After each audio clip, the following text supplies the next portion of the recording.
গাধা এলে কিছুই পায় না, এলে পড়াইতে পড়াইতে মোর চুলগুলো পাহি গেল, তাও এলে মানুষ হইল না। এ বেটা সবা তুই কত?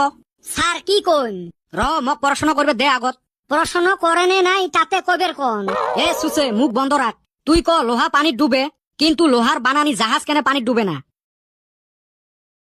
কিরে চুপচাপ হয়ে আছে, কিছু কবু না নাই? তোমরা না কইলেন মুখ বন্ধ রাখবের। হাই রে বান্দর রে, ক এটার উত্তর কি হবে? স্যার লোহা দিয়ে বানানি জাহাজের ড্রাইভার থাকে, ওই জন্য ডুবে না। কিন্তু লোহার তো ড্রাইভার থাকে না, ওই জন্য ডুবি যায়। এলের কলজেত ঘুরে না কাই। স্যার আমি বসি, আমার ঠ্যাং হেই রুম বিষ করতেছে। ই প্রশ্নের উত্তর দিবে না পায়, ওর বলে ঠ্যাং বিষয়। আরেকটা প্রশ্ন ধরিম, যদি পাইস তাইলে বসবু। আবার প্রশ্ন? যদি একটা আপেলের দাম 3 টাকা হয়, 33টা আপেলের দাম কত হবে? স্যার আপনার কোশ্চেনে ভুল হইছে। মোর কোশ্চেন কেমনে ভুল হল? 3 টাকায় একটা আপেল কোন মন্দির পড়া দিব? আপেলের জি দাম।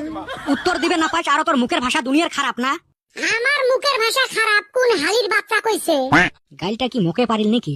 এ বান্দর তুই খারাপ হয়ে থাক, তোর ঠ্যাং কত বিষয় বিষক। ও স্যার অতি যে বৈশা রইছে, ওই হালিও তো পারে না। এ বেটা সবা তুইও খারাপ